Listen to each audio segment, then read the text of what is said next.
Hi everyone, thanks for tuning back in. We wanted to follow up on the question from our previous episode where we asked if you could step into the future and see yourself a year from now, what would you hope has changed about how you approach life? And I guess I can start off. I think for me, something that I've been wanting to focus on is next to work, which is my labor economics journal. I took labor economics in undergrad, I think, right?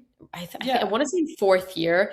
it was fourth And year. yeah, I don't know yeah. how And I know this, but I probably wouldn't shut up about it, but it was honestly one of my favorite courses of all time. Like it was so interesting. And I think it really was the thing that made me realize how much I like econ.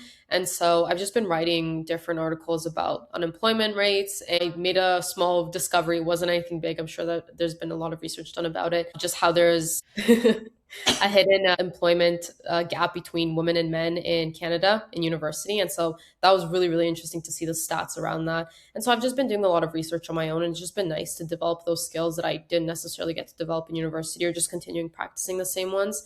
So for me, like goal that I've made for myself is just to continue doing that, even if it's not, an article every single month, which is kind of the goal. Sometimes it might take longer, but just having that always in the back of my hand so that if I do, when I apply to grad school or when I, take on future roles, I have a good portfolio to fall back on.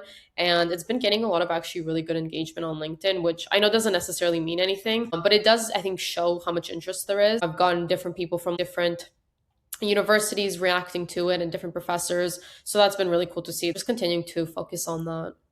yeah, no, I like that. I think that it goes to show, regardless of how you define the metric of success in your head, there is still some impact being had on those that are reading it, and as well as what you want. I think it's important, and not to get like that, but I think as females, it's always important to just consider other avenues. I mean, for everybody too, but more specifically, I think that especially being in such a male dominated field, you want to have like a value added factor. You want to have like a fallback. And even if you might not apply directly in your career, like you said, you enjoy writing, who's to say that you might not grow this hobby out further? So it has a purpose for your life, and it might not serve as the main focus, but it's cool because you know that you're refining it for a later thing. No, Like 100%. that. Something that I was also kind of thinking about as well, and just talking to different people, is how I always have had I guess, the mindset of you just need to focus on one thing. So, for example, if we're doing this podcast, we just need to focus on this one thing. But I very much have started to disagree with that mindset because it's not like this podcast takes up 24 hours of my day. It No. realistically takes up 2 hours a week. And so I still Yeah. have however many hours left in the week.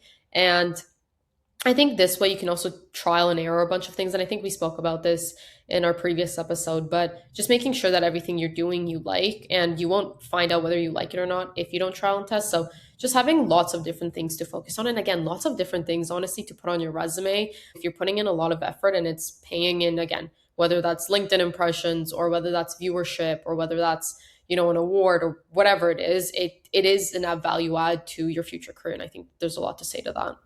I agree with that. I think that everything you said is something that I've been either practicing or trying to practice more. I firmly have always believed the way I operate, I like to have a lot of balance. And balance doesn't mean I need to have, work hard, play hard. I just think that it's really cool to be well versed in different areas of your life. So growing up, I always had school, sports, I had clubs, I had my friends, my family, and then I had things that I wanted to do.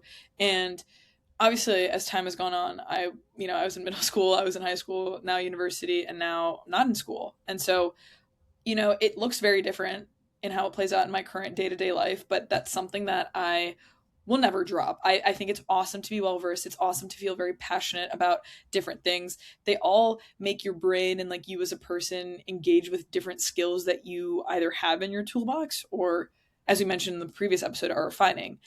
And funny enough, that's kind of what I was going to talk about in this episode. So to answer the question, I think from a year from now, I want to say that I've hoped to learn how to approach life with more intention. That's been an ongoing goal of mine, especially since graduating school and having the freedom and flexibility to choose what actually goes on in my life.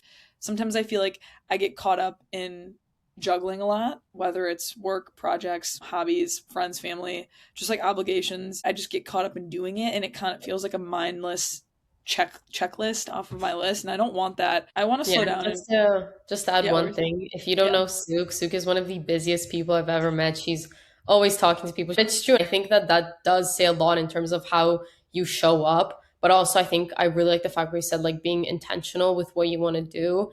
It really does show that you understand how busy you are, but there is, you know, a learning curve, and that you do have to dedicate your time into the things that you are passionate about. Yeah, no, and I appreciate those words. It's been something that I've really tried to practice. I think sometimes, not to be like that, but it's like noise can be pollution, and sometimes you just get caught up in hearing it and digesting it, whether it be through physical forms of media or just people around you. And I want to focus on the stuff that actually matters, and showing and like being able to show up very fully in those areas of my life, and that extends to my friendships and my relationships. I want to make these thoughtful decisions. I don't want people to feel that like I'm on to the next. Like I really want to soak up that time, and I want to manage their energy and my own, so I can also just show up being my best self, whether it be for myself or whatever I'm engaging with. It all kind of boils down to the habits and the mindsets that I'm adopting that will help shape me into who I want to be, whether that's somebody that's confident, intentional, and also just fulfilled in their life. Like I want to be very content. And I think that those skills will help me to get there. And obviously, I mean, listen, I'm 22, about to be 22 and a half next week, but I don't know too much about life. I only know that what I've experienced and through conversations with other people, but that's essentially where I hope to be. Who knows? Yeah. I think I have one question that I have for you is how do you think that can manifest in like a day-to-day life? How would you be Yeah. intentional? I can kind of report on the stuff that's been working thus far. So, in itself, I kind of know my energy levels. And as stupid as it sounds, people have always said your sleep and your diet are the foundation of how you show up in your day. It's true. I think what's helped me discipline wise is that like I just eat cleaner and I like know my energy levels. So I know the time in which of the day that I'm can either get work done or, oh, my focus is going to dip. I'm going to use this time to catch up with a friend that I haven't spoken with, or I don't want to be on my phone right now. I'm on the train home from work. I'm going to read because my goal this year is to read 13 books or stuff like that. I think that just remembering, I did this today actually. I for those of you that don't know, I love New Year's because I like to just reflect on how far we've come, and I do it with my handy dandy notebook. Thank you. Shout out Ayush for this. I was just feeling very grateful. I feel like we're already in February, and this year just feels like it's going to hold a lot of change and opportunity. Maybe it's because we're not in college anymore, and this is the first time the structures look different. I just wanted to read the goals that I set for myself and just remind myself these are the things that I want. Anything more, bonus, and reflect if those things have happened the way I wanted them to or I've had to adjust. It all ruminates around the idea of doing it for yourself, reminding yourself like what you're here for. Things might not look the way you want it to look, so you have to adjust your standards. But just remember the little things that have worked out are the ones that keep the wheel going. So, Something that I like that you said, and knowing like your body rhythm and just knowing when you get tired, when you need to talk to someone, fill up your day in the way that your body's working. And I really like that. I've never actually thought about it that way, but there are points in time in the day where I'm too tired to like be doing work right now. My brain's yeah. not working. Let me go on a walk, or, you know, let me finish my chapter that I was reading. And so I really, really like that. I think that if anyone's listening, that's a huge, huge tip. And just genuinely like being able to understand how you work and when you work, and knowing simple thing is do you work better early in the morning, like Yeah. afternoon. You know, it's important to know yourself as best as you can. So if that's like the small thing that somebody can learn from today, I think that should be it. I am a firm believer, like extremely firm. Maybe call me like an extreme optimist, but I believe that you can get the things you want done. It does not matter how old you are, it does not matter like what you have going on. You will always find time for the stuff you want to do. That is just how we work. Okay, maybe your goal is to get 10,000 steps in a day.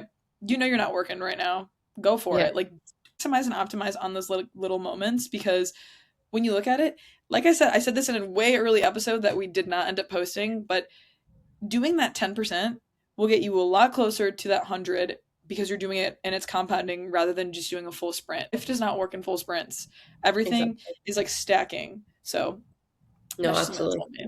I think that was very well said. Thank you. But we are going to conclude this week and it's conversation around skill set and where we see ourselves in a year. And your sisters look forward to seeing you next week. Thanks for tuning in. Thank you for tuning in.